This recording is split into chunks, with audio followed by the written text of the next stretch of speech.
তো দেখো সকাল সকাল সুরাইয়া কলার মোচা বাছতে বসে গেছে। কত সুন্দর করে বাছছে দেখো, এই দেখো শক্ত ডাঁটাটা বার করে দিল, এবার এই প্লাস্টিকের মতো এটা বার করে দেবে পাতলা পাড়া।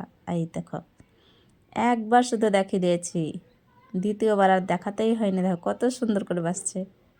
এই দেখো, রে বাবা, এই দেখো কত সুন্দর করে বাছছে। তোমরা কি জানো কলা ফুল বাছতে? দেখো শিখে নাও, যদি না জেনে থাকো তো শিখে নাও কলা ফুল বাছা। দেখো এটা নাকি আবার চিংড়ি মাছের, সত্যি এটা চিংড়ি মাছের মতোই খুঁটে খুঁটে বাছতে হয়। দেখো কতগুলো বেছে নিয়েছে সুরাইয়া। আর এটা হচ্ছে কলার মোচা, এটা আর হবে না বাছা। আর এটা খেতেও অনেক সুস্বাদু হয়। এই যে চিংড়ি মাছের খোসা, আর এই ছাতাটা এখানে কি করে এলো?